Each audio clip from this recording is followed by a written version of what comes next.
Okay, my name is Gabriel. I'm here to do a deck tech for my Azusa Lost But Seeking Commander deck. I'm doing this a couple days after Primeval Titan got banned. I do not have him in this deck anymore. I already took him out. So you will see what a deck can do without him. By the way, I strongly disagree with the ban. He was not broken. He was not a game-ending card, and I do believe that he made the games more interesting. Very, very rarely would he do anything that was game-ending. And I think a lot of cards are much worse than him, including Consecrated Sphinx, Soul Ring, Mana Crypt, a ton. Anyways, onto my deck. My deck's an Azusa deck, based around Azusa and Primal Surge. The whole deck has a total of 3 non-permanent cards, including Primal Surge. So if you cast Primal Surge, there's only 2 possible cards that it could hit to stop it. Primal Surge is a cool card. So, the deck has some interesting constraints placed on it. I mean, it has very few sorceries or instants. You have to work with what you get.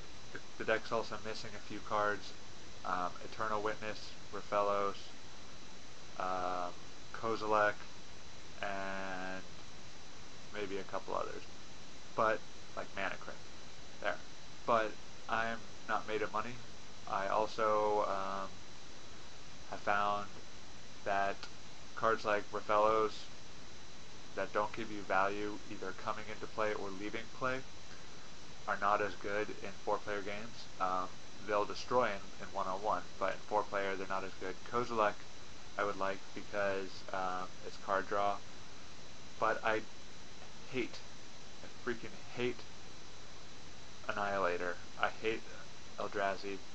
So, you know, I'm not sure. I think it'd be kind of hypocritical of me to play a card that I despise so much. Alright, onto the deck. The deck has weaknesses to mass land destruction, flyers, and there's the buyback fog, constant mists. Can't beat that card. But overall, the deck's pretty good. It can do quick kills. It can cast Primal Surge as early as turn 4 or 5. It can do a lot of fun stuff, and it does it without being completely unfair or unfun for the opponents. Well, I guess that's all relative. But we're not stopping them. We're not destroying their lands. We're not, emptying their hand out of cards. We're not counterspelling everything. No infinite combos. I can win from nowhere, but I'm doing it with creatures. So let's get on to the deck. I have it sorted into piles for what type of cards everything is. First pile is land. We have most of the basic suspects: Mosswort Bridge,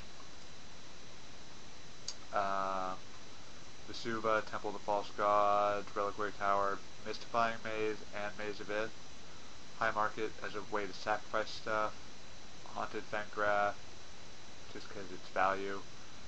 Buried Ruin for value. Ancient Tomb for quick acceleration. The lands I'm missing are Hollowed Path, the one that lets you get your stolen creatures back. Other than that, I'm pretty much good with the lands. Couple standout cards, Scrying Sheets. Not amazing, but can allow you to draw a land or two during the course of the game. The amazing one is Mouth of Ronom. If you're playing if you're playing basic lands, you should be running Snow basic lands, and you should be running Mouth of Ronom. It's free removal. It's amazing. It kills stuff that you have to kill. It kills stuff with protection, like protection from green. Not that there's a lot of protection from green, but it kills stuff. Basically, for a mono green deck, you're short on removal, so having a card like that's awesome.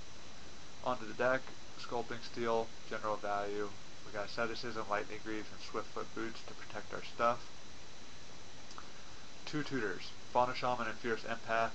Fauna Shaman is usually for value early in the game. Late game is usually for Kamal or Craterhoof. Fierce Empath almost always for Kamal or Craterhoof, but it occasionally gets something like Duplicant. Depends on where you're at, what you need. These two are life gainers. They're but they're both in there for a reason. They're both life gain where even if they destroy them, you get more value out of it. You get 2, 3, 3s or draw a card. So I like them. I like life gain, and I like having pure value creatures, which is what these are. This whole stack is stuff that fetches me land or accelerates my land. We got Garruk Wildspeaker. Very rarely do you use this for overrun. You usually use it for untapping lands or once in a while for tokens, depending on where you're at. Sol Ring, of course. Calling Heart is insane on turn 2, okay on turn 3, 4, 5, mediocre late game, but it's rarely horrible. I mean, at the worst, it accelerates you by 2 for 1 card. Mediocre Gardener, occasionally it's okay early game, but really it shines in the late game where you can flip him immediately and then sit there and make huge monsters every turn for free. Quite a good deal. Sylvan Ranger, put the land into your hand, which is very important. We have no reason to put lands into play, we want them in our hand. Our commander can put them into play. Expedition Map searches for utility land. Usually it searches for Mouth of Ronan or Temple of the False Gods. Once in a while for Maze of Ith. Just depends on what's out. You have My Elder, draws you 2 lands and a card. It's a 3 for 1. Civic Wayfinder and Borderland both put land in your hand. Solemn is kind of... He's only in here partially because he puts a land into play. He's more in here because he draws a card also. He ends up being a 2 for 1, pretty much guaranteed because of that. So, because there's a lack of ways to draw cards in green, we need to maximize those ways. Oracle Moldiah is insane. Sea Guide Ash, I love this card. It gets you 3 forest for 1. It's also a 4/4, which is decent. This stack is win conditions, basically. You don't have to have one of these 3 to win, but you usually will. Kamal, Craterhoof, and Ant Queen, they all work kind of the same way. You just have a ton of creatures and you win. Ant Queen can win on her own, but works particularly well with either of these 2. Craterhoof is probably the most common way of winning the game. You get out some creatures and you just attack and you win. It's just so easy to give all your creatures 10/10 and trample, and just it's insane. This stack is a huge stack, and it's all stuff that draws you cards one way or another. Praetor's Council is one of my 3 non-permanents. It's an okay card. Some games it will get you 15 cards. Some games it will get you 2 or 3. Rarely is it absolutely useless, but it's not great. It's very inconsistent, but very strong. Soul of the Harvest, Primordial Sage are the same card basically. Deadwood Treefolk, 2 for 1, gets you 2 creatures back from your graveyard. Lurking Predators, I have 30 creatures in the deck. Will hit 30% of the time approximately. But even when it's not hitting, it's allowing you to fix the top of your deck. So it's never like horrible, and considering that every time it hits a creature, that creature is going to generally be a 2 for 1 of some sort, or a way of winning the game, or whatever, it ends up being good. Staffing In is okay. I haven't had a chance to play with it too much yet, but it's okay. It kills some problem creatures like Mother of Runes. Garruk's Pack Leader is another version of these 2 guys. He's not as good, but he can draw a lot of cards. He works very well with both Garruks. This Garruk is usually used to draw cards, but he also makes tokens, and will win the game in a 1 versus 1 game. Mind's Eye is a staple, no need to question that one. Mastermires can let you draw 2, 3, 4 cards over the course of a game if you want to. Lets you grind down games. It's a good blocker. Nothing wrong with him. He triggers off all 3 of Garruk's Pack Leader and these 2. So Greater Good's insane. Allows you to go through huge portions of your deck at once. Seer Sundial is okay. Considering you can play up to 3, 4 lands a turn, it could be pretty good. It costs a lot of mana. It's not something I prioritize necessarily, but it's definitely a way of getting back into a game. It's one more reason to hold back a couple lands later in the game. Horn of Greed is much better.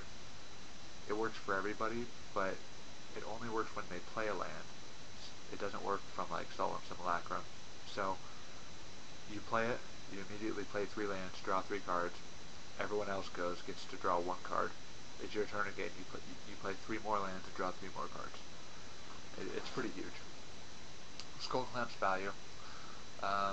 Cage Sun, Mana Reflection, Vorinclex, and Patron of the Orochi basically all do the same thing. They double your mana one way or another. Vorinclex is probably the best because it's actually affects your opponent too. This deck destroys stuff. We got Brittle Effigy, Mold Chandler, Stick Slime, Indrik. We got 2 cards in here to destroy flyers, Silklash Spider and Tornado Elemental. Both are good against swarms of flyers. Not as good against stuff like Angels, but can't kill everything. Terastodon's amazing, Woodfall Primus is amazing, Genesis Wave. So that's the deck. I'm going to play a game with it. Let me know what you think.